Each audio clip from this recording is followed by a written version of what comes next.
아줌마, 여기 물 좀 가져오세요. 아들의 승진 파티를 위해 60첩 반상을 차려낸 어머니에게 며느리는 시어머니를 아줌마라고 불렀습니다. 아들 역시 손님들 앞에서 그녀를 가정부 취급했죠. 하지만 아들 부부는 상상조차 못했습니다. 가정부 취급하며 무시했던 어머니의 전화 한 통이 자신들의 화려했던 인생을 나락으로 떨어뜨리게 될 줄 말이죠. 지금부터 한 어머니의 통쾌하고 처절한 눈물의 복수 이야기가 시작됩니다. 오늘도 사연 끝까지 함께 해주세요. 칠흑 같은 어둠이 아직 채 가시지 않은 새벽 5시였습니다. 이른의 박복래는 이미 부엌으로 나와 분주히 움직이고 있었습니다. 도마 위에서 탕, 탕, 탕 규칙적으로 울려 퍼지는 칼질 소리만이 이른 새벽의 정막을 깼죠. 파릇하게 데친 시금치를 조물조물 묻혀내고 기름을 두른 팬에는 향긋한 도라지를 싹싹 볶아냈습니다. 모든 것이 아들 민준을 위한 정성이었습니다. 바로 그때였습니다. 엄마, 쩌렁쩌렁한 목소리가 안방에서부터 부엌까지 울려 퍼졌습니다. 복래는 깜짝 놀라하던 일을 멈추고 거실로 급히 나갔습니다. 엄마, 저 드디어 부장 됐습니다. 아, 글쎄, 오늘 아침에 회사에서 정식으로 발표가 났다니까요. 이 박민준이 드디어 부장 자리에 올랐다고요. 출근 준비를 마친 말끔한 정장 차림의 아들 민준의 얼굴엔 숨길 수 없는 기쁨이 가득했죠. 어머나, 그게 참말이냐? 아이고 세상에, 우리 아들 장하다. 정말 장해. 복래의 주름진 얼굴이 금세 활짝 폈습니다. 그동안의 고생이 눈 녹듯 사라지는 기분이었죠. 그때였습니다. 민준의 옆에 팔짱을 끼고 서 있던 며느리 수정이 손톱을 매만지며 딱딱한 목소리로 말했습니다. 어머니, 오늘 저녁에 어디 가시지 마시고 상 좀 차려주세요. 민준 씨 회사 임원분들 댁으로 모실 거니까요. 오늘? 사실 양로원 할매들이랑. 복래가 당황하며 말을 이어나가려 할 때 수정이 복래의 말을 끊고 말했습니다. 이번 기회에 윗분들한테 확실하게 눈도장 찍어야죠. 상 좀 거하게 차려주세요. 아시겠죠? 아주 상다리가 부러지게. 아이고, 그럼. 당연히 그래야지. 우리 민준이 승진했는데 이 엄마가 누구냐? 걱정 붙들어 매라. 복래는 아들의 승진이라는 말에 며느리의 차가운 말투와 양로원들 할머니들과의 약속도 잊고 기쁘게 고개를 끄덕였습니다. 민준과 수정이 출근한 뒤 복래는 숨 돌릴 틈도 없이 시장으로 향했습니다. 가장 싱싱한 화로와 최고급 한우, 빛깔 고운 채소들까지 복래는 아들의 체면을 위해 돈을 아끼지 않았습니다. 집에 돌아온 복래는 그야말로 전쟁 같은 오후를 보냈습니다. 치익, 치익. 부엌은 찌고 볶고 끓이는 열기로 후끈 달아올랐습니다. 저녁 무렵이 되자 거실에는 믿을 수 없는 광경이 펼쳐졌습니다. 무려 60첩 반상이었습니다. 윤기가 자르르 흐르는 갈비찜부터 노릇하게 구워진 생선구이, 오색 찬란한 잡채와 갖가지 전들까지 보기만 해도 입이 떡 벌어지는 진수성찬이었죠. 우와, 어머니, 이게 다 뭐예요? 완전 대박. 퇴근하고 돌아온 민준이 상을 보자마자 아이처럼 소리쳤습니다. 수정도 입꼬리가 슬쩍 올라갔습니다. 수정이 손으로 부채질을 하며 만족스러운 듯 말했죠. 어우, 집이 기름 냄새가 날리네. 그래도 이 정도면 임원분들한테 대접하기에 부끄럽진 않겠네요. 역시 어머니 솜씨는 쓸만하다니까. 칭찬인지 평가인지 모를 말이었지만 복래는 그저 피곤함을 잊고 웃었습니다. 바로 그때 수정의 날카로운 시선이 복래의 옷차림에 꽂혔습니다. 몇 년은 좋게 입었을 법한 목이 살짝 늘어난 회색 카디건과 색이 바랜 통바지였습니다. 하루 종일 음식과 씨름하느라 옷에는 온갖 냄새가 잔뜩 밴 모습이었죠. 수정이 노골적으로 인상을 찌푸리며 입을 열었습니다. 어머니, 근데 꼴이 그게 뭐예요? 곧 손님들 오시는데 어머니가 그렇게 계시면 좀 그렇잖아요. 응? 내 꼴이? 복례는 영문을 모르겠다는 표정으로 자신의 옷을 내려다보았습니다. 수정이 한숨을 내쉬며 말을 이었습니다. 아니, 격식도 안 맞고 분위기 깨잖아요. 냄새도 나고. 남들이 보면 우리 집 식모인 줄 알겠어요. 식모라는 단어가 복례의 가슴에 비수처럼 박혔습니다. 그때 옆에서 거울을 보며 머리를 매만지던 민준이 수정의 말에 고개를 끄덕이며 거들었습니다. 수정이 말이 맞아. 임원분들 다 오시는데 엄마가 계시면 아무래도 불편하시지. 우리도 신경 쓰이고. 복례의 얼굴이 하얗게 굳어갔습니다. 민준이 손목시계를 힐끗 보며 마치 귀찮은 것을 쫓아내듯 손짓했습니다. 상은 다 차리셨으니까 이제 양로원에 좀 가 계세요. 솔직히 엄마가 여기 같이 앉아 있으면 우리가 거추장스럽고 복잡해요. 아시겠죠? 거추장스럽다고? 복례에 떨리는 목소리가 갈라져 나왔습니다. 아들의 입에서 나온 거추장스럽다는 말이 그녀의 세상을 무너뜨리는 것 같았습니다. 엄마, 제발 좀 이해해 주세요. 우리도 이제 사회적 지위라는 게 있잖아요. 품위 좀 지키자고요. 네. 민준이 짜증스럽게 말했습니다. 복례는 치밀어 오르는 충격과 분노에 온몸이 부들부들 떨렸고 굴욕감에 눈물이 핑 돌았습니다. 차마 아들 앞에서 울 수 없어 현관으로 향하려 몸을 돌린 바로 그 순간이었습니다. 딩동. 요란한 초인종 소리가 울렸습니다. 어머, 벌써 오셨나 봐. 수정이 화들짝 놀라며 다급하게 인터폰을 확인했습니다. 그리곤 순식간에 표정을 바꾸어 활짝 웃는 얼굴로 현관문을 열었습니다. 고급 양복을 차려입은 중년 남성 3명이었습니다. 아이고, 박 부장. 승진 진심으로 축하하네. 사모님, 초대해 주셔서 감사합니다. 임원들이 거실로 들어서자마자 어마어마한 상차림을 보고 입을 다물지 못했습니다. 와, 이거 전부 사모님께서 차리신 겁니까? 임원 중 가장 나이가 많아 보이는 남자가 현관 앞에 굳어있는 복례를 발견했습니다. 아, 가정부가 계신가요? 와, 이거 완전 궁중 수라상 아닙니까? 임원의 말에 수정이 대답했습니다.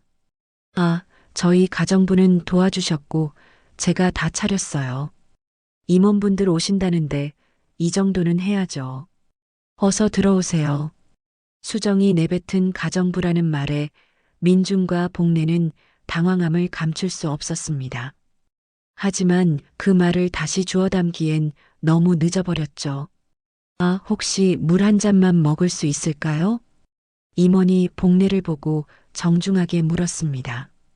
복례는 어쩔 줄 몰라 하며 현관에 멍하니 서 있었죠.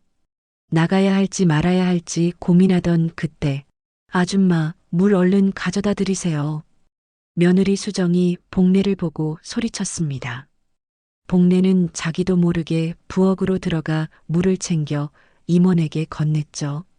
그리고는 결국 나가지 못하고 주방에 있었습니다. 자, 우리 박 부장의 빛나는 앞날을 위하여. 건배. 거실에서는 모두가 환하게 웃으며 잔을 들어 올렸습니다. 그 시끌벅적한 축하의 자리에서 복례는 마치 죄인처럼 주방 식탁에 덩그러니 앉아 있었습니다. 바로 그때 수정이 다시 한번 소리를 질렀습니다. 아주머니, 여기 손님들 드신 빈 그릇 좀 치워주세요. 정신 사나우니까. 복례는 꾹 참고 억지 미소를 지으며 고개를 숙였습니다. 아들의 앞날을 망칠 수는 없었기 때문이죠. 묵묵히 자리에서 일어나 아들의 상사들 앞에서 물을 따르고 빈 그릇을 날랐습니다. 방금 전까지 이상을 차린 주인이었지만 지금은 영락없는 식모 취급이었죠. 그 모습을 본 임원 중 하나가 멋쩍게 웃으며 말했습니다. 허허, 가정부께서 정말 일을 잘하시네요. 여기 와서 같이 드세요. 저녁 시간이라 식사도 못 하셨을 텐데. 임원의 말에 복례는 잠시 망설였지만 거절했다가는 아들이 난처해질까봐 상 끝에 조심히 앉아 식사를 하기 시작했습니다. 그렇게 2시간 정도 흘렀을까요? 아이고, 정말 잘 먹었습니다. 박 부장, 다시 한번 축하하네. 사모님 덕분에 아주 포식했습니다. 임원들이 기름진 얼굴로 현관을 나서며 수정에게 연신 인사를 건넸습니다. 복례는 주방 입구에서 고개만 숙여 그들을 배웅했죠. 민준과 수정은 문이 닫힐 때까지 환한 미소를 유지했습니다. 철컥. 묵직한 현관문이 닫히는 소리와 함께 집안의 공기가 180도 달라졌습니다. 방금 전까지 가식적인 웃음을 짓고 있던 수정이 인상을 잔뜩 찌푸리며 복례를 향해 소리쳤습니다. 어머님, 아까 진짜 왜 그러셨어요? 수정의 날카로운 목소리가 거실 전체에 울려 퍼졌습니다. 내가 뭘 어쨌다는 거냐? 복례가 어질러진 그릇들을 정리하려던 손을 멈추고 며느리를 바라보았습니다. 아니, 눈치 없이 왜 거기 껴서 앉아 계시냐고요. 제가 주방에 계시라고 말씀드렸잖아요. 어머님 때문에 밥이 코로 들어가는지 입으로 들어가는지 분위기 완전 어색했잖아요. 수정은 분이 안 풀린다는 듯 더 큰 목소리로 쏘아붙였습니다. 그렇게 불쌍한 표정으로 계시면 어떡해요. 누가 보면 밥도 안 주고 일 시킨 줄 알겠네. 그때였습니다. 넥타이를 거칠게 풀어 헤치던 민준이 소파에서 벌떡 일어났습니다. 수정이 말이 맞아. 엄마. 민준이 씩씩거리며 복례 앞으로 다가와 삿대질을 하기 시작했습니다. 임원분들이 엄마 불쌍하게 쳐다보는 거 못 봤어요? 다들 수군거렸을 거라고요. 민준의 얼굴이 수치심으로 붉게 달아올랐습니다. 내 체면이 뭐가 되냐고요. 아, 진짜 창피해 죽는 줄 알았네. 민준아, 그만해라. 복례가 떨리는 목소리로 아들의 이름을 불렀습니다. 하지만 민준은 어머니의 목소리를 들은 척도 하지 않았습니다. 오늘 부장 승진해서 기분 최고였는데 엄마 때문에 다 망쳤어요. 존재 자체가 민폐였다고요. 수정이 민준의 팔을 잡으며 마지막으로 못을 박듯 말했습니다. 됐어, 여보. 앞으로는 손님 오실 때 어머님은 무조건 방에 계시라고 해요. 제발. 아셨죠, 어머님? 30년 동안 눈에 넣어도 아프지 않을 내 아들. 그 아들과 며느리가 합세하여 내뱉는 차가운 말들이 수백 개의 바늘이 되어 심장을 찔러왔습니다. 복례는 천천히 몸을 돌려 자신의 작은 방으로 향해 조용히 문을 잠갔습니다. 딸깍. 차가운 방바닥에 그대로 주저앉은 복례는 한동안 미동도 없이 앉아 있었고 그녀의 눈이 차갑게 빛나기 시작했습니다. 눈가가 뜨거워졌지만 눈물은 단 한 방울도 흐르지 않았죠. 가정부, 민폐. 복례는 천천히 몸을 일으켜 옷장 맨 구석, 낡은 이불 더미 사이에 숨겨둔 낡은 청가방을 꺼냈습니다. 복례는 그 주머니 깊숙한 곳에서 낡디 낡은 폴더폰 하나를 조심스럽게 꺼냈어요. 삐리리리 둔탁한 기계음과 함께 희미한 불빛이 화면을 비췄습니다. 복례는 망설임 없이 단축번호 1번을 길게 눌렀습니다. 따르르릉, 따르르릉. 신호음이 채 3번도 울리기 전에 다급한 목소리가 전화기를 뚫고 나왔습니다. 전화기 너머로 쿠당탕 하고 무언가 넘어지는 요란한 소리가 들렸습니다. 한별그룹의 오진태 회장이 전화를 받으려다 의자에서 굴러떨어진 것이었습니다. 회장님, 박 회장님. 오 회장의 목소리는 흥분과 긴장으로 심하게 떨리고 있었습니다. 복례는 그 소란에도 눈 하나 깜짝하지 않았고 목소리는 낮고 위엄이 서려 있었습니다. 방금 전까지 아들과 며느리 앞에서 모욕을 당하던 초라한 노파의 모습은 온데간데 없었죠. 오 회장, 나 박복례일세. 아이고, 회장님, 이게 얼마만입니까? 그동안 강령하셨습니까? 오 회장은 감격에 겨워 말을 제대로 잇지 못했습니다. 복례는 잠시 침묵했습니다. 방문 밖에서는 오늘 임원들 완전 우리 편 된 것 같지 않아? 라며 낄낄대는 민준의 목소리가 희미하게 들려왔습니다. 복례가 차분하게 본론을 꺼냈습니다. 자네 회사에 박민준이라는 친구가 있어. 예, 박민준이요? 오 회장이 숨을 고르며 되물었습니다. 오늘 부장으로 승진했다더군. 내 아들일세. 전화기 너머로 오 회장이 숨을 헙 하고 들이마시는 소리가 생생하게 들려왔습니다. 네. 아니. 아드님이 저희 회사에 재직 중이셨습니까? 오 회장의 목소리가 공포에 질린 듯 급격히 높아졌습니다. 아니, 이걸 어찌 제가 미처 몰랐습니다. 아이고, 회장님.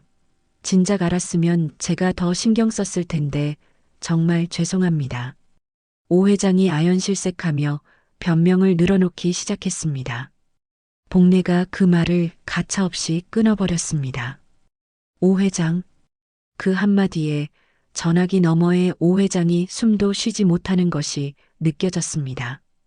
복례의 목소리가 얼음처럼 차갑고 단호해졌습니다. 그 박민준 부장, 해고하게. 내일 당장. 예. 회장님, 지금 아드님을 해고하라 하셨습니까? 오 회장이 믿을 수 없다는 듯 되물었습니다. 복례는 더 이상 설명하지 않았습니다. 내일 당장 처리하게. 뒷말 나오지 않도록 깨끗하게. 알겠습니다, 회장님. 오 회장은 더 이상 이유를 묻지 않았습니다.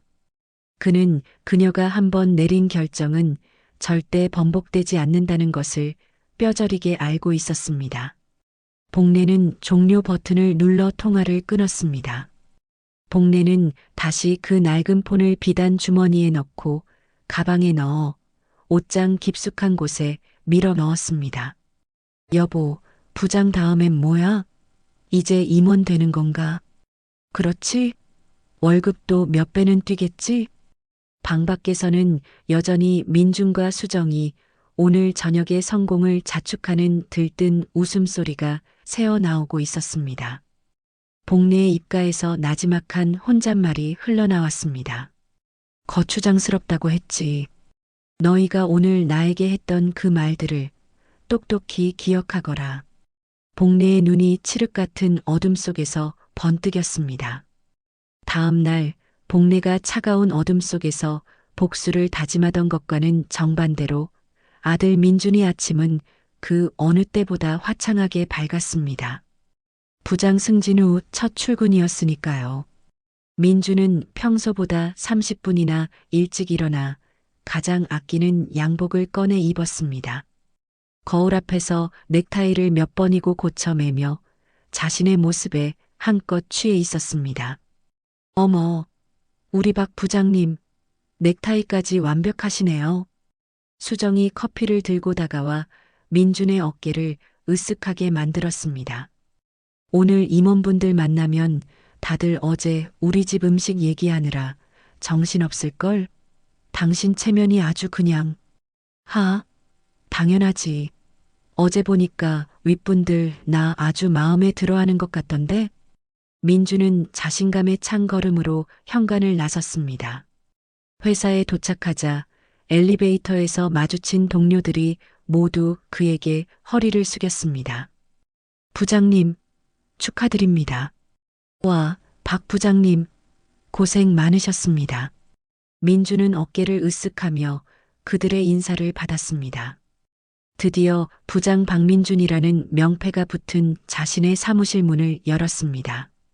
푹신한 의자에 앉아 뿌듯함에 젖어 있던 바로 그 순간 책상 위 내선 전화가 날카롭게 울렸습니다. 따르르릉. 네, 박민준 부장입니다. 박민준 부장님, 지금 즉시 인사위원회로 오시랍니다. 인사위원회요? 지금요? 민준이 의아한 표정을 지었습니다. 네, 아주 급한 용무라고 오시면 안다고 했습니다. 민준은 고개를 갸웃거렸습니다. 아, 승진 관련해서 무슨 후속 절차라도 밟나 보군. 민준은 가벼운 마음으로 인사위원회 회의실로 향했습니다. 하지만 회의실의 분위기는 그의 예상과 달리 얼음장처럼 차가웠습니다. 인사팀장이 딱딱하게 굳은 무표정한 얼굴로 그를 맞이했습니다. 앉으세요. 테이블 위에는 민준의 인사 파일로 보이는 서류 몇 장이 전부였습니다. 박민준 씨, 방금 전까지 부장님이라 부르던 호칭이 씨로 바뀌어 있었습니다. 인사팀장이 서류를 앞으로 밀며 말했습니다. 권고 사직을 통보합니다. 예. 민준은 자신의 귀를 의심했습니다. 방금 들은 단어가 무슨 뜻인지 이해가 되지 않았죠. 지금 뭐라고 하셨습니까? 권고 사직이라고요? 저 어제 부장으로 승진했는데요. 민준의 목소리가 당황으로 떨리기 시작했습니다. 네, 맞습니다.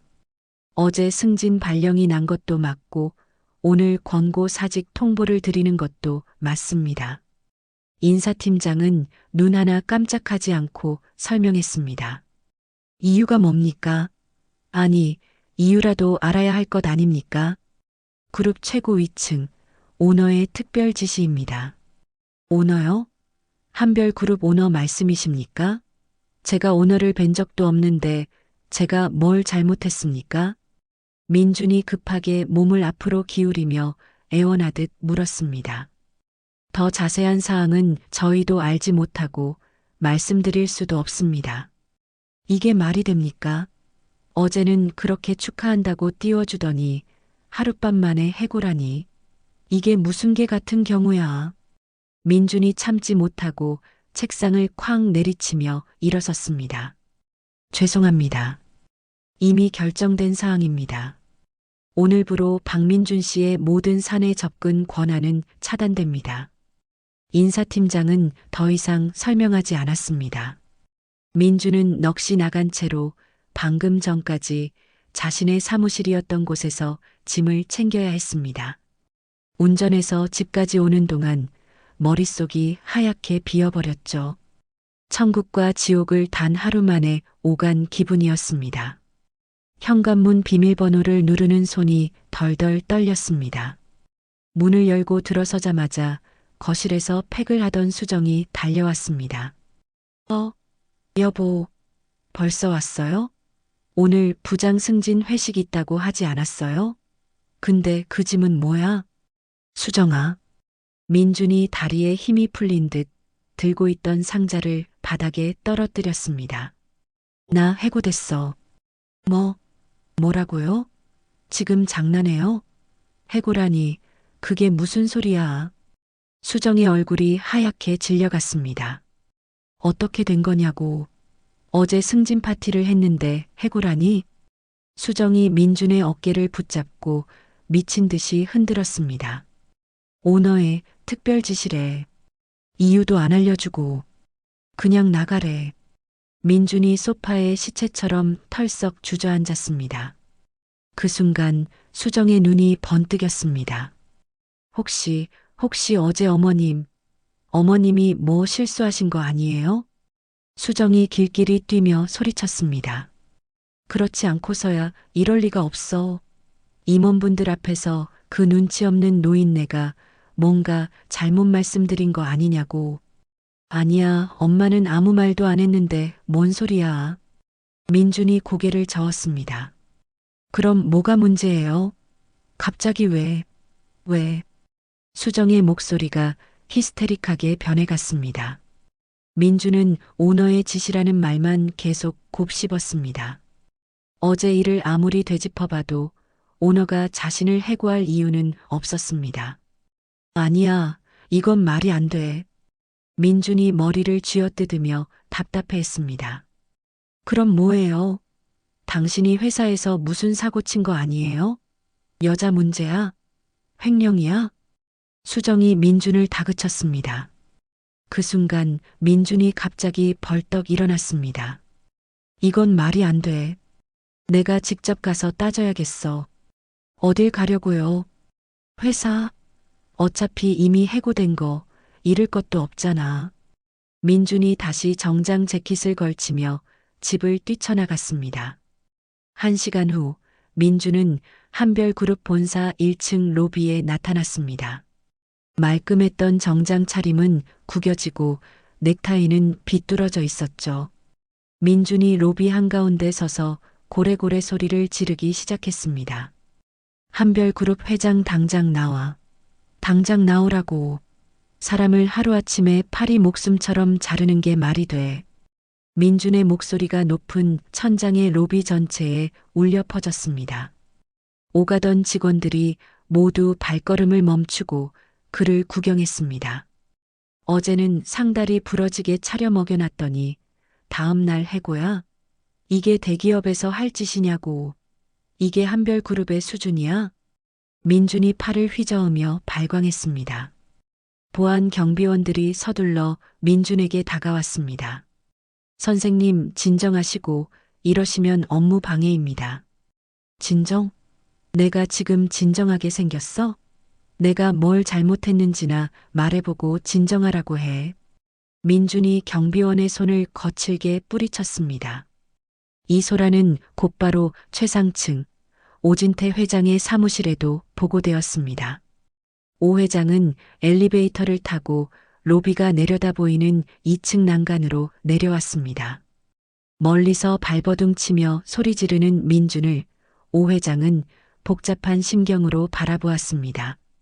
낸들 어쩌겠나, 자네 어머니가 해고하라는데. 하지만 오 회장은 복내의 얼음장 같던 목소리를 떠올리며 감히 나설 수 없었습니다. 이보세요, 마지막 경고입니다. 이러시면 안 됩니다. 나가주세요. 경비원 2명이 민준의 양팔을 붙잡고 로비 밖으로 끌어내기 시작했습니다. 이거 놓으라고. 회장 나오라 그래. 이게 뭐 하는 짓이야. 민준이 발버둥 치며 소리쳤지만 결국 그는 건물 밖으로 쫓겨나고 말았습니다. 모든 것은 이제 겨우 시작에 불과했죠. 다음 날 오전 어젯밤의 소동으로 엉망이 된 민준의 집에 초인종 소리가 울렸습니다. 딩동, 딩동. 어젯밤의 충격과 과음으로 깨질 듯한 머리를 부여잡고 있던 수정이 귀를 막았습니다.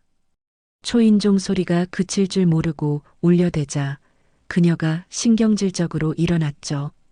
남편 민주는 소파에 엎드린 채 끙끙 앓는 소리만 내고 있었습니다. 아, 진짜 어머님은 뭐 하시는 거야? 문도 안 열고. 수정이 헝클어진 머리를 손으로 마구 헝클이며 인터폰 화면을 확인했습니다. 화면에는 생전 처음 보는 머리부터 발끝까지 완벽한 고급 정장을 차려입은 중년 남성이 굳은 표정으로 서 있었습니다. 누구세요? 수정이 인터폰 버튼을 꾹 누르며 퉁명스럽게 물었습니다. 실례합니다만 박봉래 회장님 댁이 맞습니까? 남자의 정중하지만 단호한 목소리가 스피커를 통해 흘러나왔습니다. 뭐라고요? 회장? 박봉나요? 사람 잘못 찾으셨어요. 가세요. 수정이 어이가 없다는 듯이 인터폰을 끄로 콧방귀를 뀌었습니다. 박봉래 회장이라니요. 음식 냄새나 풍기는 늙은 시어머니와는 전혀 어울리지 않는 호칭이었습니다. 띵동띵동. 현관에서는 계속해서 초인종이 울렸죠. 아, 진짜 미치겠네. 누굴 찾는 거야. 수정이 짜증이 가득한 얼굴로 현관문을 거칠게 열었습니다. 깔끔한 정장 차림의 비서가 깍듯하게 고개를 숙였습니다. 안녕하십니까? 한별그룹 오진태 회장님 비서실 소속 김비서라고 합니다. 김비서가 명함을 내밀며 말했습니다. 수정은 한별그룹이라는 네 글자에 눈이 동그래졌습니다. 한별그룹이요? 저희 오진태 회장님께서 박봉래 회장님을 뵙자고 하십니다. 지금 차가 아래 대기 중입니다. 바로 그때 소파에서 비틀거리며 일어난 민준이 현관으로 달려왔습니다. 오진태 회장? 잠깐 그거 우리 회사 아니 나 잘났던 그 회사 회장 이름 아니야? 민준과 수정은 망치로 머리를 세게 맞은 듯한 표정으로 서로를 바라보았습니다. 자신을 하루아침에 내쫓은 그 회장이 도대체 왜 시어머니를 찾는단 말입니까? 민준이 떨리는 목소리로 김 비서에게 물었습니다. 저기요, 오 회장님이 우리 엄마를, 아니, 박봉래 씨를 왜 찾으시는 겁니까? 죄송합니다만 자세한 사항은 말씀드릴 수 없습니다. 저희는 모시고 오라는 지시를 받았습니다. 김 비서가 정중하지만 단호하게 선을 그었습니다. 바로 그때였습니다. 작은 방문이 삐걱 소리를 내며 열리고 복례가 나왔습니다. 여전히 목이 늘어난 낡은 회색 외투 하나만 겨우 걸친 초라하기 짝이 없는 모습이었습니다. 그런데 복례의 표정은 너무나도 담담했습니다. 왔구만. 복례가 현관 쪽을 보며 나지막이 말했습니다. 김 비서는 복례를 보자마자 방금 전 민준과 수정을 대하던 것과는 비교도 안 될 만큼 깊숙이 90도로 허리를 숙였습니다. 회장님, 모시러 왔습니다. 늦어서 죄송합니다. 어머니? 아니, 회장님? 이게 지금 무슨... 수정이 눈을 깜빡이며 어리둥절하게 물었지만 복례는 대답하지 않았습니다. 복례는 아들과 며느리에게 눈길 한 번 주지 않고 그들 사이를 스쳐 지나가 현관문 밖으로 나갔습니다. 아파트 복도 창문 너머로 아침 햇살에 번쩍이는 검은색 고급 세단이 보였죠. 기사가 재빨리 내려 뒷좌석 문을 열어주자 복례는 자연스럽게 차에 올랐습니다. 도대체 뭐야? 엄마가 왜 저길 타? 민준과 수정은 그저 창문 너머로 멀어져가는 그 차를 넋이 나간 채 바라볼 뿐이었습니다. 차가 도착한 곳은 한별그룹 본사 최상층 회장실이었습니다. 엘리베이터 문이 띵 소리와 함께 열리자 오진태 회장이 직접 문 앞까지 나와 있었습니다. 오 회장은 낡은 외투를 입은 복례를 보자마자 김 비서보다 더 깊이 고개를 숙였습니다. 회장님, 오셨습니까? 오 회장의 목소리에는 30년의 세월이 담긴 깊은 존경심이 묻어났습니다. 지시하신 대로 박민준 부장관은 어제부로 깨끗하게 처리했습니다. 수고했네. 복례가 회장실 안으로 들어서며 말했습니다. 30년 만에 다시 찾은 이 사무실이었지만 모든 것이 그녀가 떠날 때와 똑같았습니다. 복례는 망설임 없이 상석의 거대한 회장 의자에 앉았습니다. 내 남편이 민준이 아버지가 남긴 편지는 어찌했나? 오 회장은 즉시 뒤편 벽면에 숨겨진 거대한 금고로 향했습니다. 복잡한 번호를 입력하고 육중한 문을 열자 그 안에서 벨벳으로 감싸인 낡은 편지 한 통이 나왔습니다. 오 회장이 두 손으로 편지를 조심스럽게 꺼내 복례에게 건넸습니다. 형님께서 민준군이 장성하거든 꼭 전해주라 신신당부하셨습니다. 오 회장이 침을 삼키며 말했습니다. 지난 30년간 저 역시 단 한 번도 열어보지 않았습니다. 복례는 편지를 받아들고 잠시 바라보았습니다. 남편의 힘있는 필체로 내 하나뿐인 아들 민준에게라고 적혀 있었습니다. 그럼 내 남편의 유산은? 복례가 편지를 외투 품 안에 조심스럽게 넣으며 물었습니다. 오 회장은 기다렸다는 듯이 다른 두꺼운 서류철을 꺼내 깍듯하게 보고하기 시작했습니다. 물론입니다. 형님의 유산, 한별그룹 총 지분의 40%. 오 회장이 서류를 펼치며 설명을 이었습니다. 30년 전 회장님께서 아들을 재벌 3세가 아닌 평범한 아이로 키우고 싶다며 저에게 모든 것을 맡기신 이래로 단 한 주도 허투루 굴리지 않았습니다. 모든 지분은 박봉래 회장님의 실명으로 안전하게 보관하고 있었습니다. 복례가 서류를 훑어보며 고개를 끄덕였습니다. 그 외에 모든 배당금과 주식 수익은 회장님의 신탁 계좌에 단 한 푼도 빠짐없이 그대로 쌓여 있습니다. 복례는 잠시 침묵했습니다. 회장실의 거대한 통유리 창밖으로 자신이 일군 도시의 전경이 한눈에 들어왔습니다. 어제 저녁 자신을 가정부 취급하던 아들과 며느리의 얼굴이 떠올랐습니다. 근데 왜 승진한 아드님을? 오 회장이 조심스럽게 묻자 복례가 창밖을 보던 그대로 나지막이 말했습니다. 인사 기록 좀 확인해 줄 수 있겠나? 오 회장은 비서를 시켜 박민준의 인사기록부를 모두 회장실로 가져오라고 지시했습니다. 30분 후 인사기록부를 확인한 오 회장이 잠시 망설이다가 사실대로 보고하기 시작했습니다. 실적은 나쁘지 않았으나 사내 평판이 그리 좋지는 않았습니다. 특히 상사들에게 과하게 아부하고 동료들의 공을 가로채면서 승진했다는 보고가 많았습니다. 됐네. 복례가 오 회장의 말을 끊었습니다. 그녀의 얼굴에 씁쓸한 미소가 번졌습니다. 역시 그랬겠지. 제 아비의 강직함은 조금도 배우지 못했어. 복례가 의자에서 일어났습니다. 이제 내 집부터 깨끗하게 정리해야겠어. 복례의 목소리에는 30년의 한을 끝내겠다는 확고한 결심이 담겨 있었습니다. 오진태 회장이 물러간 그곳에 복례는 홀로 남았습니다. 그녀는 방금 건네받은 낡은 편지 봉투를 가만히 매만졌습니다. 사랑하는 아들 민준에게. 잉크가 빛바랜 남편의 필체를 가만히 쓸어보자 35년 전 모든 것이 시작되었던 그날의 기억이 마치 어제 일처럼 생생하게 되살아났습니다. 시간은 35년 전으로 거슬러 올라갑니다. 봄볕이 유난히 따스하게 들어오던 병원의 특실이었습니다. 하지만 그 햇살이 무색하게도 한별그룹의 창업주 박성민 회장은 병상에 누워 있었습니다. 한때 호랑이 같았던 그의 얼굴은 이제는 창백하기만 했죠. 젊은 날의 복례가 남편의 마른 손을 꼭 잡고 애써 눈물을 참으며 침대 옆을 지키고 있었습니다.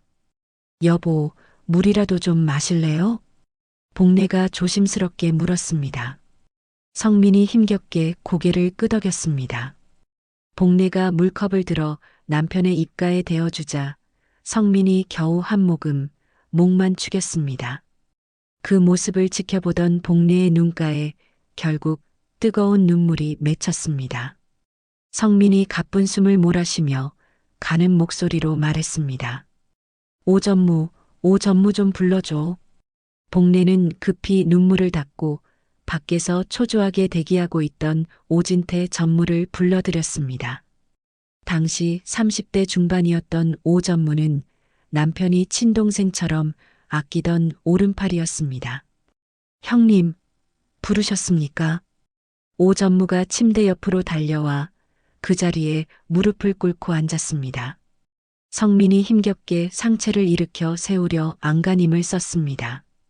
복례가 깜짝 놀라 그의 어깨를 감쌌습니다. 여보, 안 돼요.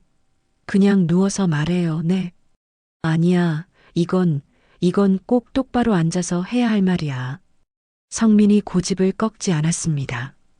결국 복례와 오전무가 성민의 등을 부축해 침대 머리에 겨우 기대어 앉혔습니다. 성민은 한참 동안 숨을 고르더니 오전무를 똑바로 바라보았습니다. 진태야, 내 말 잘 들어. 마지막 힘을 짜내듯 성민의 목소리에 힘이 들어갔습니다. 내 전 재산과 내가 가진 한별그룹 지분 40%는 모두 내 아내 복래와 내 아들 민준이의 것이다. 오 전무가 고개를 끄덕였습니다. 알고 있습니다, 형님. 내가 없어도 자네가 두 사람을 꼭 지켜주게. 형님, 그게 무슨 말씀이십니까? 형님은 오 전무의 눈에 뜨거운 눈물이 고였습니다. 성민이 그런 오 전무의 손을 힘겹게 붙잡았습니다.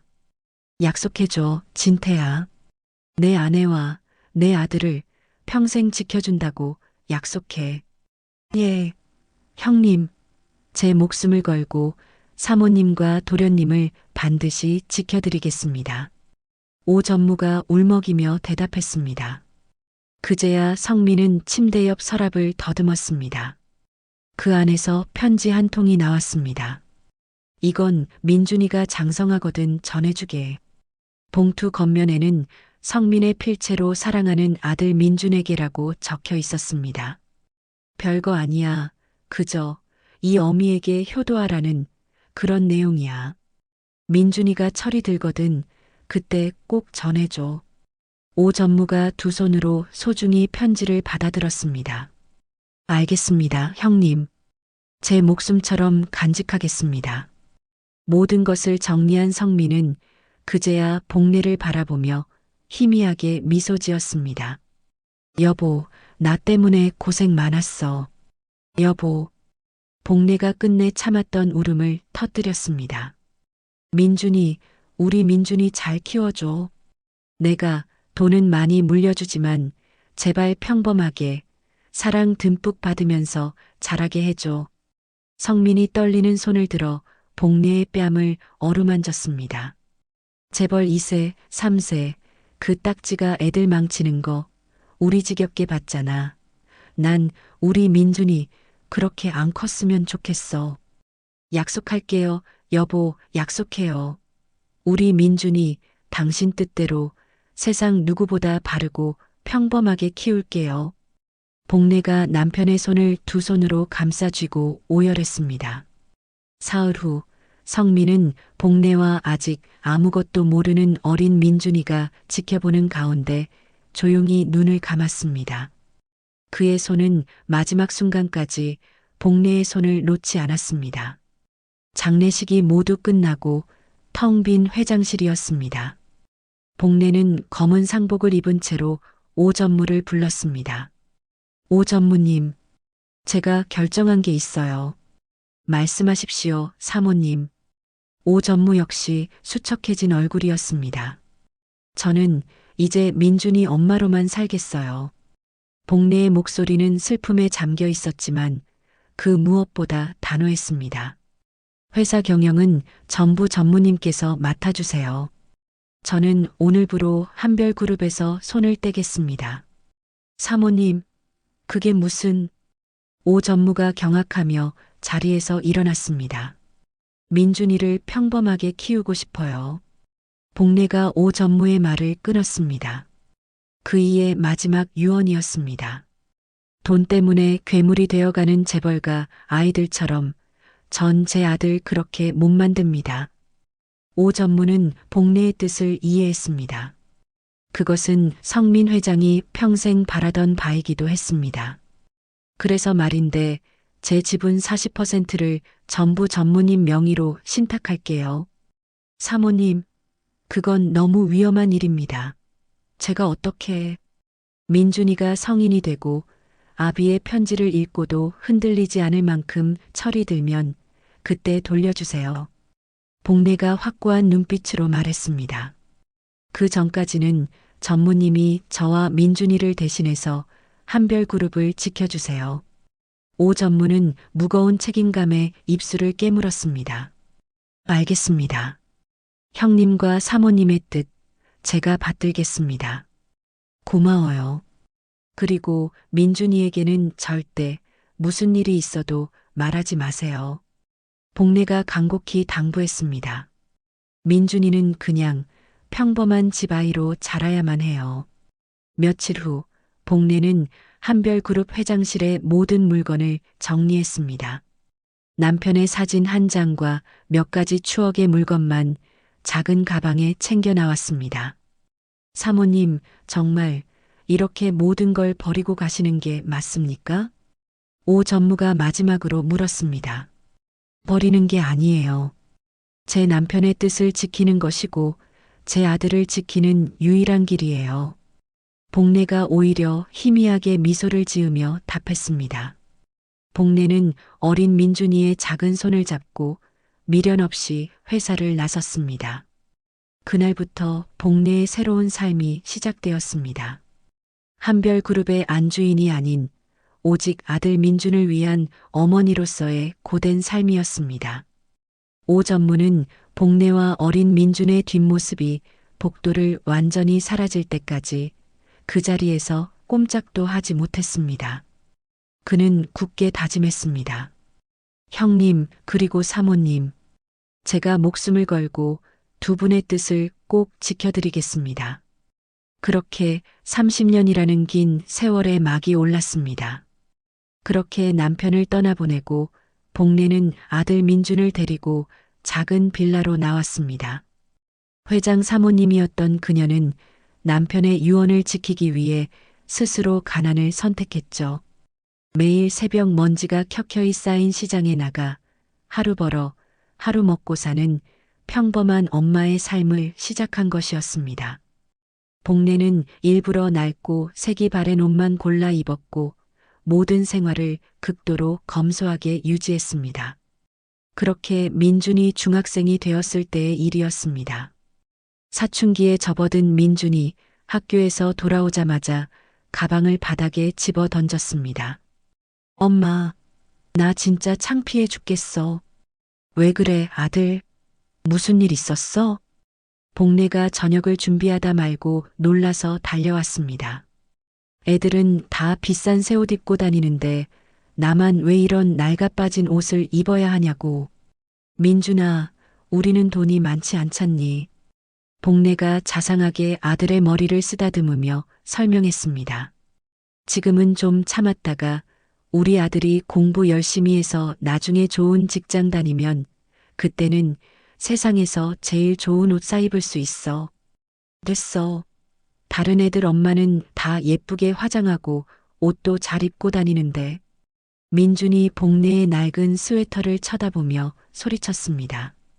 엄마는 왜 맨날 그 모양이야? 엄마가 창피해. 그 말은 복례의 가슴에 비수처럼 꽂혔습니다. 하지만 복례는 내색하지 않고 오히려 아들을 더 꽉 껴안았습니다. 엄마는 우리 민준이만 잘 되면 돼. 엄마 옷 같은 건 하나도 중요하지 않아. 시간이 흘러 민준은 명문대에 합격했습니다. 복례는 세상을 다 얻은 것처럼 기뻤습니다. 민준은 야망이 컸습니다. 그는 졸업과 동시에 대한민국 최고의 기업인 한별그룹의 공채 시험에 당당히 지원했습니다. 복례는 아들이 하필 남편의 회사에 지원한 것이 마음에 걸렸지만 내색하지 않았죠. 오진태 회장조차 수많은 신입사원 중 하나인 박민준이 자신이 모시던 형님의 아들일 줄은 꿈에도 몰랐습니다. 복례는 아들이 스스로의 힘으로 합격한 것을 진심으로 축하해 주었습니다. 문제는 그 다음부터였습니다. 민준은 머리가 좋았지만 성공에 대한 욕망이 상상을 초월했습니다. 그는 회사에서 살아남는 법을 누구보다 빨리 터득했습니다. 상사들에게는 온갖 아부와 아첨을 떨었습니다. 부장님, 어쩜 그렇게 현명한 판단을 하십니까? 정말 존경스럽습니다. 과장님, 피곤해 보이십니다. 제가 저녁에 술 한 잔 올리겠습니다. 동료들의 공은 교묘하게 자신의 공으로 가로채고 자신의 실수는 아랫사람에게 뒤집어 씌웠습니다. 당연히 상사들은 자신을 떠받들어주고 실적을 가져오는 민준을 예뻐했습니다. 박 대리, 아주 일 잘해. 싹싹하고 말이야. 그 덕분에 민준은 동기들보다 월등히 빠른 속도로 승진했습니다.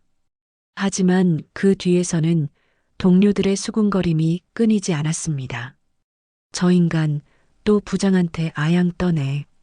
이번 프로젝트도 제가 한 거 하나 없는데 이름은 제일 먼저 올렸더라. 그렇게 민준의 사내 평판은 바닥을 기었지만 정작 본인은 전혀 몰랐습니다. 민준은 집에 돌아와 의기양양하게 자랑했습니다. 엄마, 나 또 승진했어. 과장됐다고. 동기 중에 내가 제일 빨라.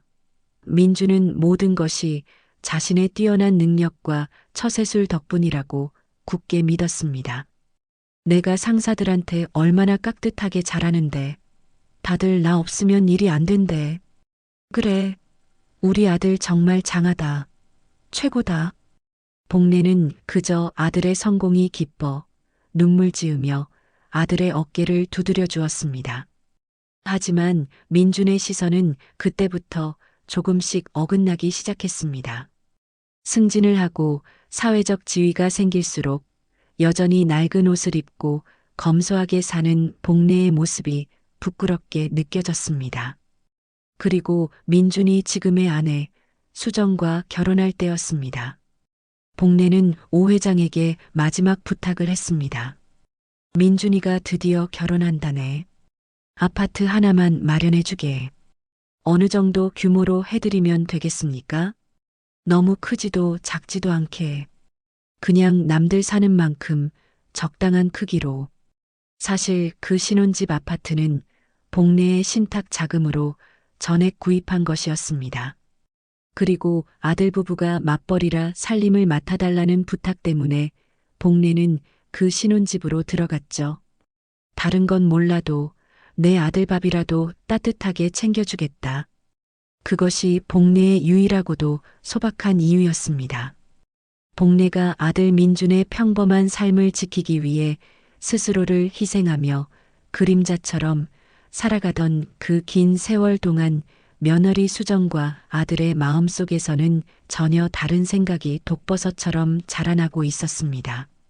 그렇게 과거의 기억에서 깨어난 복례는 한별그룹 회장실을 나와 검은색 고급 세단을 타고 다시 집으로 향했습니다. 그 차가 집 앞에 멈추자 아파트 입구에서 초조하게 서성이던 민준과 수정이 급히 달려왔습니다. 차 문이 열리고 낡은 외투를 걸친 복례가 내렸습니다. 어머님, 도대체 이게 다 뭐가 어떻게 된 거예요? 수정이 금방이라도 울음을 터뜨릴 듯한 얼굴로 다급하게 물었습니다. 그래요. 한별그룹 회장이 어머니를 왜 만나요? 왜 회장님이라고 부르는 거예요? 민준도 어리둥절한 표정으로 따져 물었습니다. 하지만 복례는 두 사람에게 눈길조차 주지 않았습니다. 그저 아들과 며느리 사이를 유령처럼 스쳐 지나 아파트 공동 현관으로 향했습니다. 지금까지의 구부정하고 초라했던 걸음걸이가 아니었습니다. 꼿꼿하게 편 허리, 당당한 어깨, 엘리베이터를 타고 올라가는 그 짧은 순간에도 민준과 수정은 공포에 질린 채 복례의 눈치만 살폈습니다. 복례가 현관 비밀번호를 누르고 집 안으로 들어서는 순간 쿵쿵쿵쿵. 잠깐 여보, 이거 무슨 소리예요? 수정이 민준의 팔을 붙잡았습니다. 계단을 울리는 여러 사람의 무거운 발걸음 소리가 뒤따라오고 있었습니다. 검은 정장을 입은 장정 여럿이 계단을 올라오고 있었습니다. 뭐야, 저 사람들 뭐예요? 수정이 불안감에 목소리를 떨며 민준의 뒤로 숨었습니다. 곧이어 잘 차려입은 변호사 3명과 법원에서 나온 집행관 2명이 현관 앞에 섰습니다. 그들의 손에는 두꺼운 서류 가방이 들려 있었습니다. 실례합니다. 박복례 여사님 되십니까? 변호사 중 가장 연장자로 보이는 이가 정중하게 물었습니다. 내가 박복례입니다. 복례가 집안 상석에 서서 그들을 차분하게 맞이했습니다. 안녕하십니까? 박복례 여사님의 법률 대리인을 맡은 김앤장 법률사무소의 김 변호사입니다. 김 변호사가 명함을 건네며 190도로 인사했습니다. 오늘 여사님의 정식 지시에 따라 재산 회수 및 명도 집행 절차를 진행하러 왔습니다. 그 말에 민준과 수정의 얼굴이 하얗게 질렸습니다. 재산 회수요? 그게 무슨 소리예요? 누구 재산을요? 수정이 믿을 수 없다는 듯 떨리는 목소리로 소리쳤습니다. 김 변호사는 들고 있던 서류철을 차르륵 펼치며 기계처럼 차가운 목소리로 말했습니다. 현재 두 분이 거주하고 계신 이 아파트는 등기부등 본상 실소유주가 박봉래 여사님이십니다. 뭐라고요? 이 집 명의는 어머님이 민준 씨 이름으로 해주셨는데. 수정이 악을 쓰듯 소리쳤습니다. 김 변호사가 은행 거래 내역서와 등기 서류를 두 사람의 눈앞에 내밀었습니다. 실소유주는 명백히 박봉래 여사님 한 분입니다. 민준이 그 서류를 빼앗아 보려 했지만 옆에 있던 집행관이 팔을 뻗어 막아섰습니다. 이건 말이 안 돼요. 엄마 그때 거짓말한 거였어요? 민준이 억울하다는 듯 소리쳤습니다. 혹시라도 이런 상황이 생길 것을 대비해 복래는 이 집을 자신의 명의로 해두었던 것이었죠. 또한 김 변호사가 두 번째 서류철을 펼쳤습니다. 박민준 씨 명의의 외제차, 거실의 TV, 소파, 안방의 침대, 그리고 김수정 씨가 소유한 모든 명품 가방과 드레스. 김 변호사가 영수증 사본 뭉치를 보여주었습니다. 이 모든 물품의 구매 자금이 박봉래 여사님께서 두 분께 생활비로 지급하신 신용카드로 결제되었습니다. 따라서 이 집안의 모든 물건 역시 여사님의 소유입니다. 수정이 비명을 지르며 안방으로 달려갔습니다. 안 돼. 이건 내 거야. 내가 산 내 명품백이라고. 수정이 벌벌 떨리는 손으로 자신의 가방들을 끌어안으려 했습니다. 하지만 방 입구를 지키고 섰던 경호원 한 명이 수정의 앞을 가로막았습니다. 경호원이 아무 말 없이 안 된다는 손짓을 했습니다. 이거나 왜 남의 물건에 손을 대? 수정이 경호원을 밀치려 했지만 거대한 벽처럼 꼼짝도 하지 않았습니다. 민준과 수정은 자신들이 당연하게 누리던 이 모든 부와 사치가 사실은 자신들의 것이 단 하나도 없었음을, 모두가 자신들이 무시하던 복래의 것이었음을 깨닫고 망연자실했습니다. 어머니, 이게 다 무슨...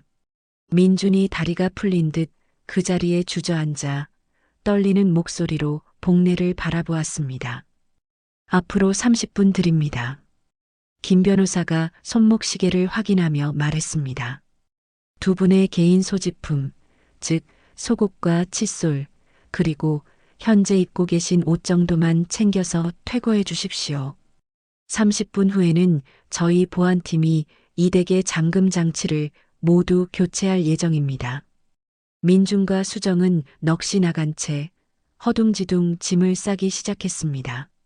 하지만 챙길 수 있는 것은 낡은 옷가지 몇 벌이 전부였습니다. 30분 후 민준과 수정은 작은 짐 가방 하나씩만 든 채 현관문 앞에 쫓겨나듯 서 있었습니다. 두 사람의 얼굴은 잿빛 절망으로 가득했습니다. 그때 복래가 그들 앞에 천천히 다가왔습니다. 방금 전까지 입고 있던 낡은 외투는 벗어 던진 지 오래였습니다. 거추장스러우니 당장 나가라. 평생 들어본 적 없는 얼음처럼 차갑고 단호한 목소리였습니다. 내 집, 이제부터 대청소해야 하니. 복래는 두 사람을 밀치듯 지나쳐 자신의 집 현관으로 당당하게 들어섰습니다. 그리고 문을 닫으려 했습니다. 어머니, 어머니. 정신이 든 수정한 급히 복래를 따라가며 문을 붙잡고 소리쳤습니다. 잘못했어요. 저희가 다 잘못했어요. 제발요. 수정이 닫히려는 현관문을 붙잡고 매달리기 시작했습니다. 제발 문 열어주세요. 네. 어머님. 민준도 그제야 정신이 든 듯 문 앞에 무릎을 꿇었습니다. 엄마, 엄마, 내가 잘못했어. 제발, 제발 용서해 주세요, 엄마. 쾅. 하지만 문은 두 사람의 눈앞에서 무정하게 닫혔습니다. 경호원들이 민준과 수정을 복도 끝으로 밀어냈고 기술자가 현관 잠금 장치를 교체하기 시작했습니다. 어머님, 어머님, 문 좀 열어보세요. 저희 이제 어디로 가요? 어머님, 수정의 절규가 아파트 복도에 울려 퍼졌지만 굳게 닫힌 문 안에서는 아무런 대답도 없었습니다. 민준과 수정은 결국 경비원에게 이끌려 짐 가방을 들고 아파트를 떠나야 했습니다. 갈 곳도 돈도 없이 거리로 나선 두 사람의 뒷모습은 비참하기 짝이 없었습니다.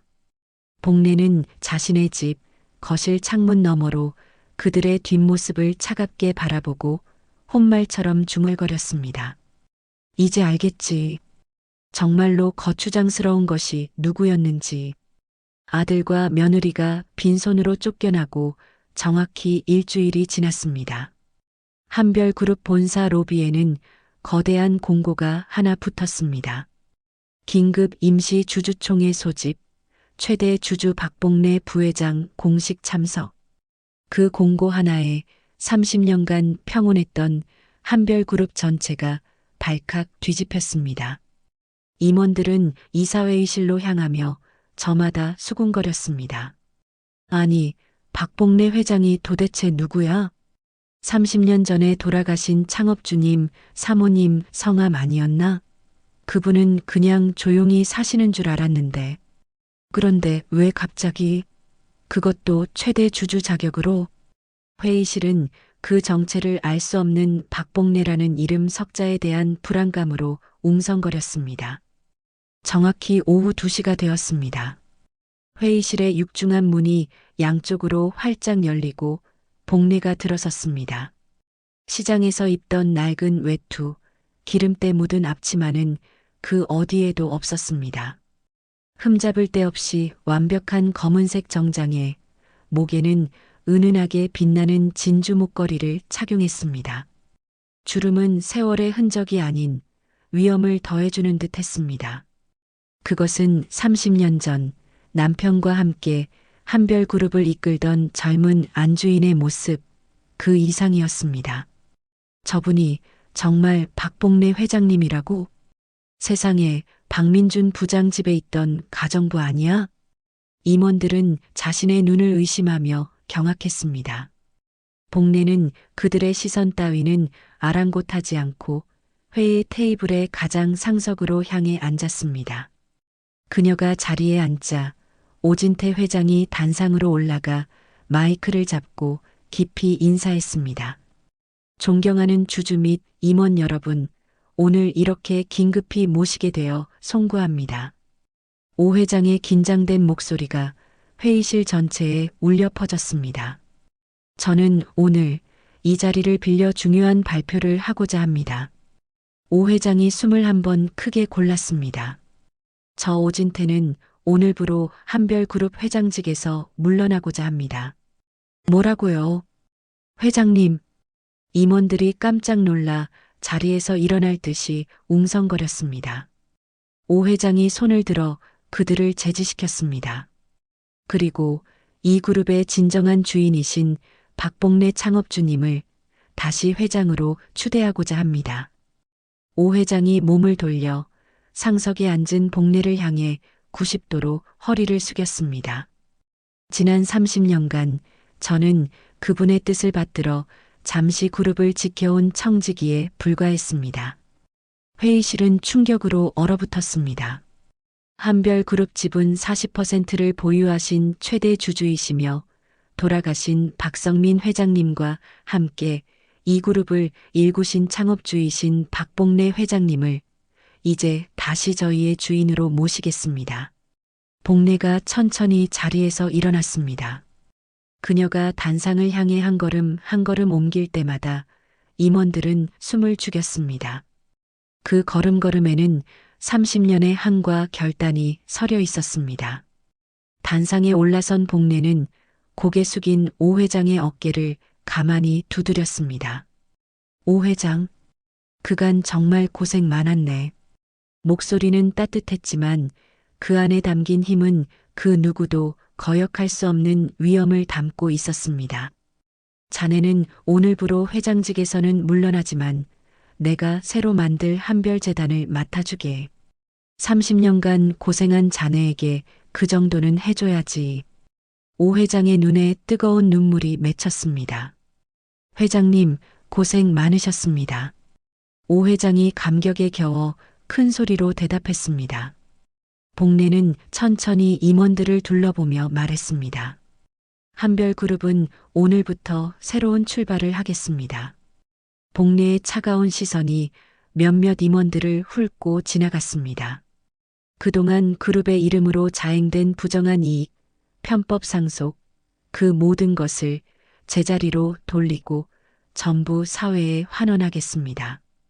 그 말에 임원들이 하나둘 자리에서 일어나 박수를 치기 시작했습니다. 무엇이 옳고 그른지 판단할 새도 없었습니다. 그저 저 거대한 힘 앞에 복종하는 것뿐이었습니다. 곧 회의실 전체가 복례의 귀환을 축하하는 기립박수로 가득 찼습니다. 바로 그 시각이었습니다. 복례가 화려하게 복귀하던 그 순간 민준과 수정은 시내의 한 낡은 찜질방 구석에 처박혀 있었습니다. 집에서 쫓겨난 후 가지고 있던 현금마저 바닥난 두 사람이었습니다. 하루 10,000원짜리 찜질방 바닥에서 쪽잠을 자던 민준이 시끄러운 소리에 잠에서 깼습니다.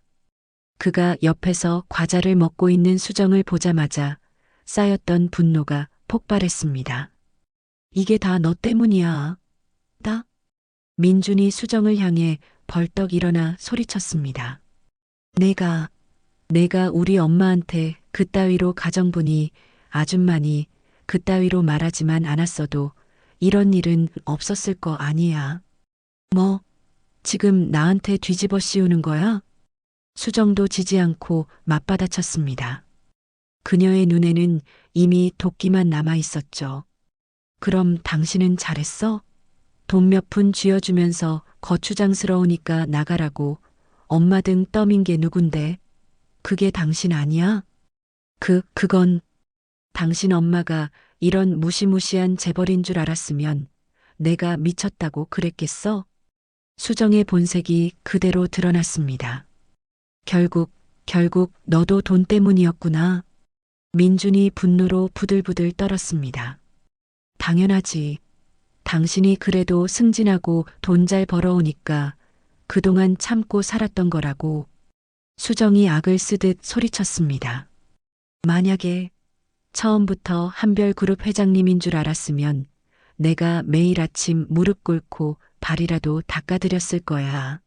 이 멍청한 놈아. 이 여자가 정말. 민준이 이성을 잃고 수정의 팔을 거칠게 잡았습니다. 이거 놓으라고. 수정이 민준의 손을 뿌리치며 그대로 민준의 머리채를 움켜쥐었습니다. 아, 야, 너 미쳤어. 두 사람은 찜질방 로비 한복판에서 남들의 시선도 아랑곳하지 않고 머리채를 잡고 싸우기 시작했습니다. 소란에 쫓겨난 두 사람은 길거리로 나와서까지 서로를 밀치며 싸웠습니다. 행인들이 그 추한 광경을 보며 수군거렸습니다. 어머, 저 사람들 뭐야? 대낮부터 부부 싸움인가 봐. 꼴 좀 봐, 쯧쯧. 창피한 줄도 모르고. 그만해. 사람들이 다 쳐다보잖아. 창피하게. 민준이 뒤늦게 주변을 둘러보며 말했습니다. 창피? 흥? 이제 와서 체면이 뭐가 중요해? 넌 빈털털이 해고된 백수고 난 그 백수 마누라야. 수정이 민준을 경멸스럽게 비웃었습니다. 나는 이제 지쳤어. 당신 같은 멍청이랑 더 이상 1분 1초도 못 살겠어. 수정이 자신의 작은 가방을 챙겨 들고 돌아섰습니다. 야, 너 어디 가? 너마저 가. 내 갈 길 가는 거야. 당신도 알아서 해. 다시는 보지 말자고. 수정은 뒤도 한번 돌아보지 않고 인파 속으로 사라졌습니다. 민주는 그 자리에 혼자 덩그러니 남겨졌습니다. 갈 곳도 돈도 심지어 자신을 경멸하던 아내마저 떠난 완벽한 빈털터리가 되었습니다. 같은 시각 한별그룹 회장실이었습니다. 복례는 30년 만에 되찾은 자신의 자리에 앉아 비서의 보고를 듣고 있었습니다. 회장님, 방금 전 박민준 씨와 수정 씨가 찜질방에서 싸우다 헤어진 것으로 확인되었습니다. 그래. 복례는 창밖을 바라보며 담담하게 반응했습니다. 박민준 씨는 현재 혼자 거리를 떠돌고 있고 수정 씨는 행방을 알 수 없습니다. 비서가 조심스럽게 물었습니다. 회장님, 그래도 찾아서 도움을 드리지 않아도 되겠습니까? 아니, 복례가 단호하게 말했습니다.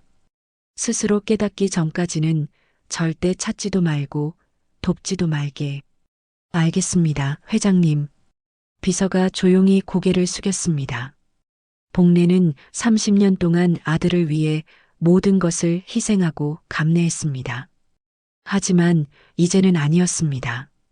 자신이 망쳐버린 아들이 스스로 진정한 효심과 사랑이 무엇인지 저 차가운 바닥에서부터 피눈물을 흘리며 깨닫기를 기다릴 때였습니다.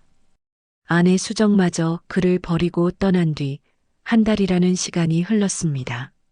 박민준의 삶은 그야말로 곤두박질쳤습니다.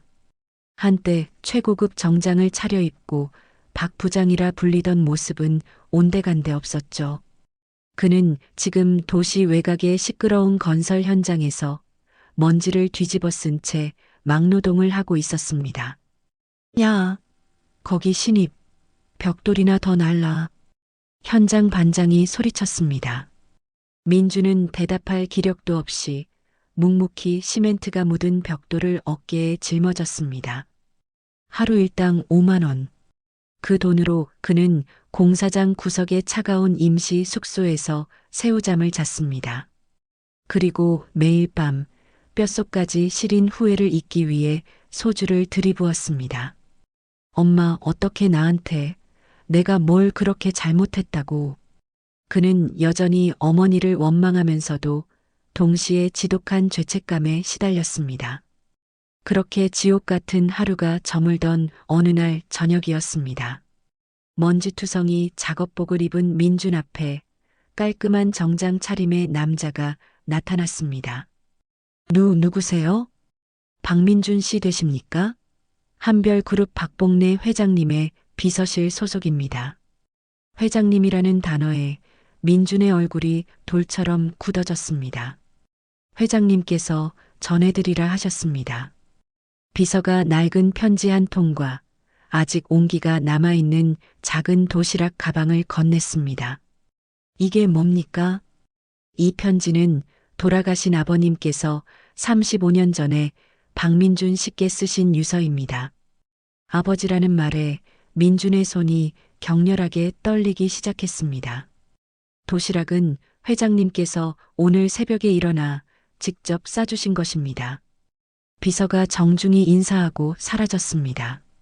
민주는 그 자리에 주저앉아 떨리는 손으로 편지 봉투를 열었습니다. 누렇게 변한 편지지 위로 아버지의 정성스러운 글씨가 눈에 들어왔습니다. 사랑하는 내 아들 민준에게 이 아비는 너를 제대로 보지 못하고 먼저 떠나게 되어 정말 미안하다. 민준아, 아비가 내게 마지막으로 부탁하고 싶은 것이 하나 있다. 부디 내 어머니를 이 세상에서 가장 행복한 여자로 만들어다오. 이 아비는 내 어머니를 지독히도 사랑했단다. 부디 내 어머니를 슬프게 하지 마라. 무슨 일이 있어도 언제나 내 어머니 편에 서서 어머니를 굳건히 지켜드려라. 그것이 이 아버지의 마지막 부탁이다. 사랑한다, 민준아. 아버지가 편지를 다 읽은 민준은 그 자리에 무너져 내렸습니다. 아, 아버지. 민준의 입에서 터져나온 것은 울음이 아닌 짐승의 절규였습니다. 35년 동안 받지 못했던 아버지의 마지막 당부였습니다. 자신이 아버지의 유언을 얼마나 처참하게 저버렸는지 깨달았습니다. 민주는 흐느끼며 옆에 놓인 도시락을 열었습니다. 김이 모락모락 나는 따뜻한 밥과 그가 어릴 적부터 좋아했던 장조림과 계란말이였습니다. 30년 동안 그가 지겹도록 먹었던 어머니의 손맛이었죠. 엄마. 민준이 흙먼지 묻은 손으로 숟가락을 들고 밥을 입에 쑤셔 넣었습니다. 뜨거운 눈물이 밥 위로 뚝뚝 떨어져 짠맛과 함께 섞여 들어갔습니다. 엄마, 엄마, 내가 잘못했어요. 정말 미안해요. 민주는 목이 터져라 울부짖기 시작했습니다. 지난 30년간 쌓아 올렸던 그의 오만함이 한꺼번에 무너져 내렸습니다. 그는 밥을 먹다가 울고 울다가 또 밥을 먹었습니다. 새벽이 밝아오자 민주는 결심했습니다. 퉁퉁 부은 눈으로 숙소를 뛰쳐나왔습니다. 그는 먼지투성이 작업복 차림, 그 모습 그대로 서울을 향해 달렸습니다. 돈이 없어 뛰고 또 뛰었습니다. 차가운 가을비가 쏟아졌지만 멈추지 않았습니다. 한별그룹 본사에 도착한 민주는 1층 로비로 비틀거리며 뛰어들어갔습니다. 경비원들이 제지하려 했지만 그는 로비 한가운데에 무릎을 꿇었습니다. 어머니, 제가 잘못했어요. 이 불효자가 잘못했습니다. 민준이 목이 터져라 외쳤습니다. 아버지, 제가 잘못했습니다. 그 절규가 빗소리와 함께 건물 전체에 울려 퍼졌습니다. 최상층 회장실. 복례는 통유리 창밖으로 빗속에서 울부짖는 아들의 절규를 묵묵히 듣고 있었습니다. 비서가 안타까운 표정으로 물었지만 복례는 대답하지 않았습니다. 30년의 상처가 단 하루의 눈물로 지워질 수는 없었습니다. 어머니, 제발 한 번만 용서해 주세요. 민준의 절규가 굳게 닫힌 복례의 마음을 두드렸습니다. 박민준이 한별그룹 빌딩 앞 그 차갑고 딱딱한 대리석 바닥에 무릎을 꿇고 앉아 있은 지 꼬박 사흘째가 되었습니다. 그를 흠뻑 적셨던 비는 그쳤지만 그는 단 한순간도 그 자리를 떠나지 않았습니다. 한때 말끔했던 그의 작업복은 흙먼지로 뒤덮여 뻣뻣하게 굳었고 며칠 감지 못한 머리는 기름때에 떡이 졌지만 그는 개의치 않았습니다. 아침 일찍 출근하는 직원들은 이제 그를 마치 길거리의 오물이나 벌레 보듯 힐끗거리며 지나갔습니다. 어머, 저 사람 또 왔네. 징하지도 않나 봐. 글쎄, 듣자 하니 우리 박복례 회장님 외아들이라며? 진짜? 세상에. 그럼 완전 천하의 페류나네, 페류나. 자기 엄마를 거추장스럽다고 집에서 내쫓고 하녀처럼 부려먹었다면서 천벌받는 거야. 직원들의 그 가시 돋친 수군거림이 민준의 귓전을 사정없이 때렸습니다. 민준은 그 날카로운 시선과 비웃음 섞인 손가락질을 온몸으로 받으며 더욱 깊이 고개를 숙였습니다. 그래, 다 맞는 말이었습니다. 나는 천벌을 받아 마땅한 놈이었습니다. 어머니, 제발 한 번만이라도 뵙게 해주세요. 민준이 바싹 마르고 갈라진 입술로 작게 중얼거렸습니다. 점심시간이 되자 비서실장이 복례의 회장실로 들어와 보고했습니다. 회장님, 박민준 씨가 벌써 사흘째 빌딩 앞에서 꼼짝도 하지 않고 있습니다. 그래. 복례는 결제 서류에서 눈을 떼지 않고 담담하게 반응했습니다. 물 한 모금 마시지 않고 저러고 있는데 이러다 정말 큰일 나겠습니다. 이쯤에서 비서가 조심스럽게 말을 꺼냈습니다. 아직 멀었네. 복례가 결제 서류에 힘주어 사인하며 단호하게 말했습니다. 사람의 잘못이라는 건 머리가 아니라 뼈에 사무쳐야 겨우 고쳐지는 법이야. 하지만 회장님, 내가 30년을 참고 기다렸는데 고작 며칠이 뭐가 그리 중요한가. 복례의 목소리에는 그 어떤 흔들림도 없었습니다. 시간은 무심하게 흘러 다시 나흘이 지났습니다. 민준이 그곳에 무릎을 꿇은 지 꼭 일주일째였습니다. 민준은 이제 정말로 탈진 직전의 상태였습니다. 일주일을 꼬박 제대로 먹지도 자지도 못했으니까요. 눈은 퀭하게 들어가고 온몸은 사시나무 떨듯 격렬하게 떨리고 있었습니다. 여보시오, 이제 그만 가세요. 이러다 죽어요. 당장 경찰 부르겠습니다. 경비원이 더는 안 되겠다는 듯 민준의 팔을 붙잡아 일으키려 했습니다. 조금만 더 제발 어머니 뵐 때까지. 민준이 경비원의 바짓가랑이라도 잡을 듯 떨리는 목소리로 애원했습니다. 바로 그때였습니다. 띵! 엘리베이터 문이 열리는 소리와 함께 복례가 로비에 나타났습니다. 완벽하게 재단된 검은색 정장을 입은 복례의 모습은 감히 범접할 수 없는 위엄이 흘렀습니다. 로비에 있던 직원들이 일제히 90도로 고개를 숙여 인사했습니다. 회장님, 복례는 그들의 인사를 받으며 바닥에 짐승처럼 엎드려 있는 민준을 향해 걸어왔습니다. 복례는 자신의 발치에 엎드린 아들을 차갑게 내려다보았습니다. 일주일 만에 몰골이 말이 아니게 된 초라한 아들의 모습이 눈에 들어왔습니다. 민준은 어머니의 구두 끝을 보자 더욱 바짝 바닥에 엎드렸습니다. 어머니, 어머니. 민준의 목소리가 쇳소리처럼 갈라져 나왔습니다. 저를 제발 버리지 마세요, 제발. 민준은 복례의 발치에 엎드려 차가운 대리석 바닥에 이마를 찌우며 눈물만 흘렸습니다. 그는 더 이상 할 말이 없었습니다. 복례는 그런 아들을 내려다보며 얼음장 같은 목소리로 말했습니다. 너를 버린 것은 내가 아니다. 너 자신이다. 어머니, 일어나거라. 복례가 명령했습니다. 민준이 비틀거리며 경비원의 부축을 받아 겨우 일어섰습니다. 일주일간 굶주린 몸이 금방이라도 쓰러질 듯 휘청거렸습니다. 내 아버지의 편지 받았느냐? 받았습니다. 민준이 고개를 숙인 채 흐느끼며 답했습니다. 그 편지에 적힌 대로 아버지의 아들로 살고 싶다면. 복례가 잠시 말을 멈췄다가 결심한 듯 입을 열었습니다. 바닥 중에 가장 밑바닥에서부터 다시 시작해라. 네. 복례가 비서에게 눈짓했습니다. 비서가 서류 한 장을 꺼내 들고 로비에 울려 퍼지도록 큰 소리로 읽기 시작했습니다.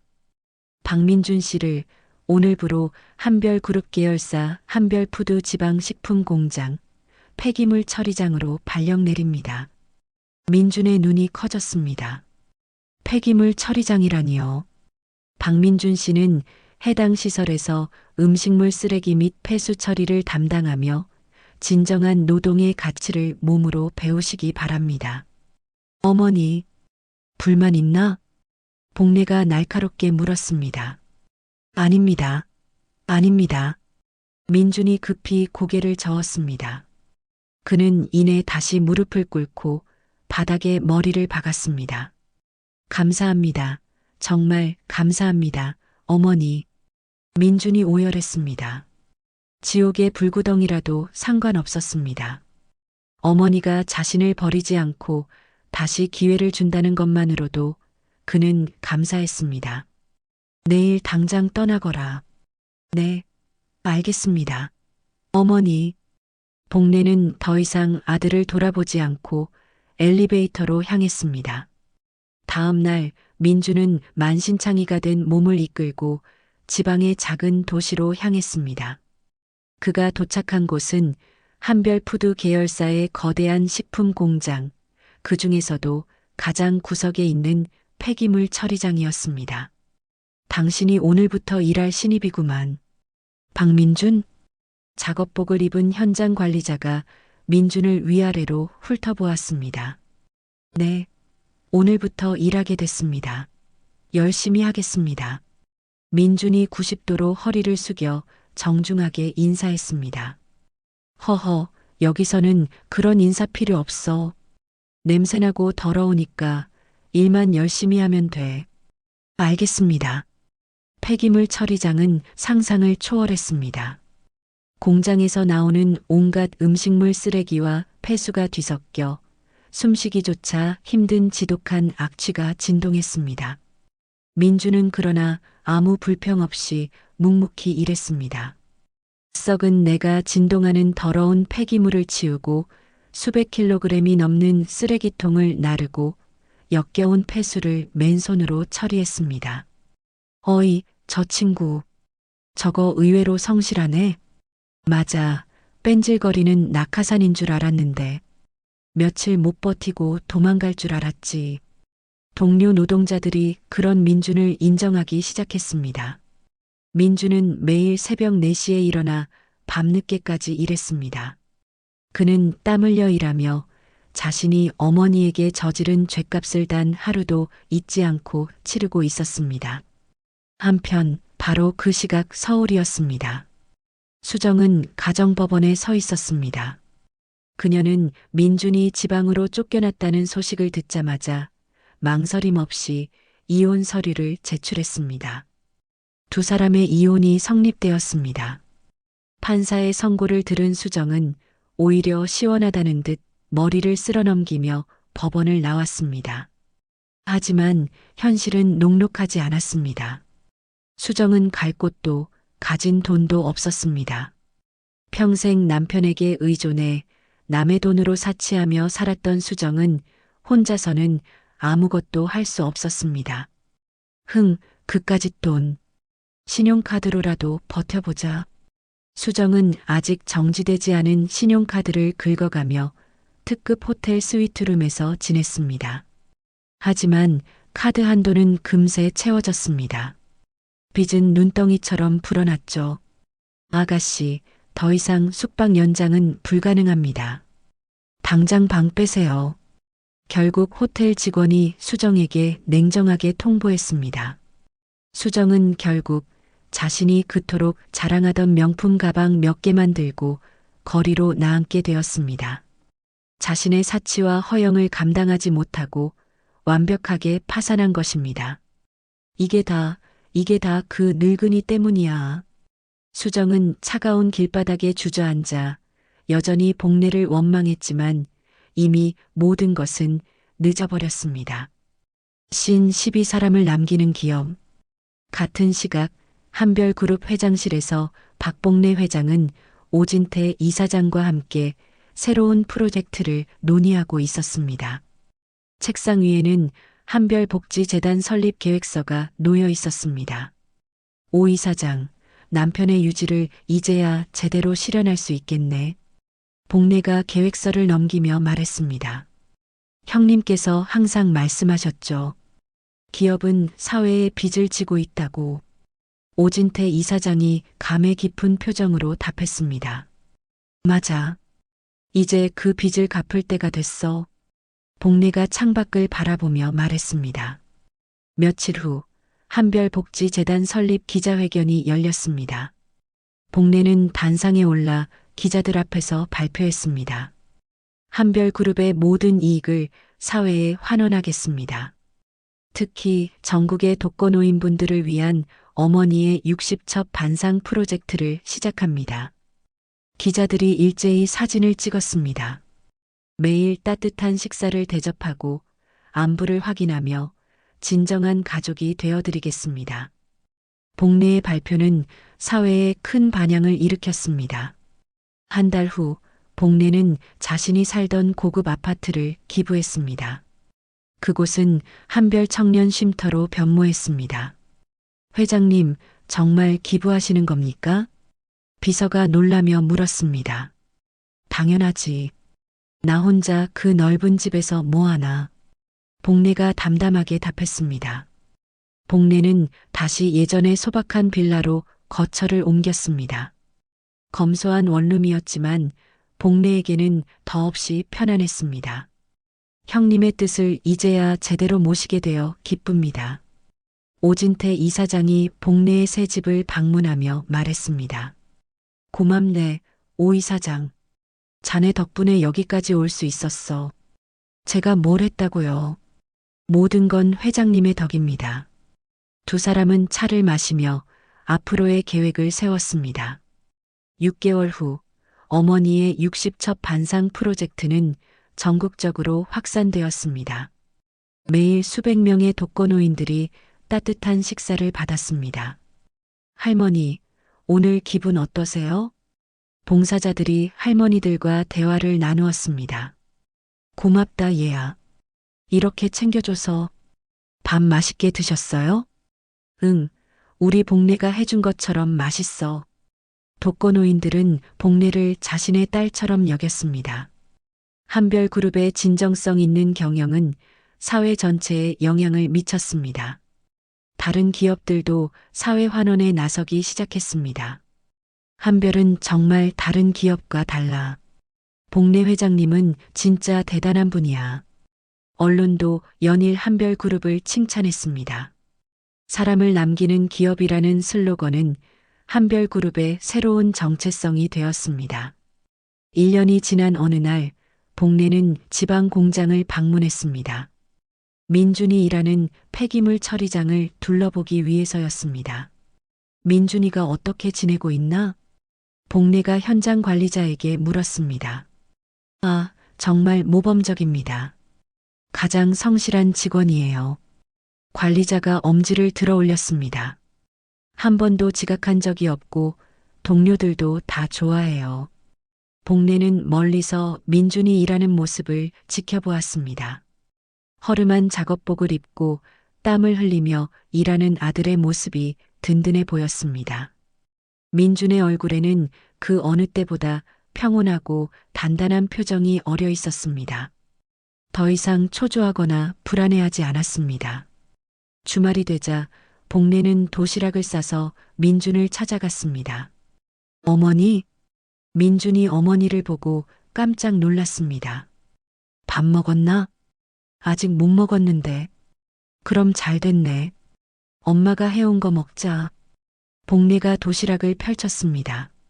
정성스럽게 만든 반찬들이 가지런히 담겨 있었습니다. 민주는 어머니가 차려준 밥상을 받아들고 눈물이 났습니다. 어머니, 감사합니다. 민준이 떨리는 목소리로 말했습니다. 맛있게 먹어라. 복내가 아들을 바라보며 미소 지었습니다. 민준이 밥을 먹는 동안 복내는 아들의 손을 바라보았습니다. 굳은 살이 박이고 거칠어진 손이었지만 그 어느 때보다 아름다워 보였습니다. 손이 많이 거칠어졌구나. 복내가 민준의 손을 잡으며 말했습니다. 괜찮아요. 이제 일하는 게 좋아요. 민준이 환하게 웃었습니다. 이제야 내 아버지 아들답구나. 복내가 처음으로 희미한 미소를 지었습니다. 30년 동안 바라던 아들의 모습이었습니다. 돈이나 지위가 아닌 정직한 노동으로 자신의 삶을 꾸려가는 아들이었습니다. 아버지도 기뻐하실 거야. 복내가 하늘을 올려다보며 중얼거렸습니다. 민준과 복내는 작은 공장 식당에서 조용히 식사를 마쳤습니다. 그 어떤 고급 레스토랑보다 따뜻하고 행복한 시간이었죠. 그녀는 드디어 30년 만에 진짜 아들을 되찾을 것 같았습니다. 오늘 이야기 어떠셨나요? 혹시 끝까지 함께 해주신 분이 계시다면 잘 들었다고 댓글 하나만 남겨주세요. 여러분에게도 따뜻하고 빛나는 날들이 찾아올 거예요. 구독과 좋아요는 다음 이야기를 이어가는 큰 힘이 됩니다. 지금까지 오늘도 사연이었습니다. 더 깊고 따뜻한 이야기로 다시 찾아뵐게요. 편안한 하루 보내세요. 감사합니다.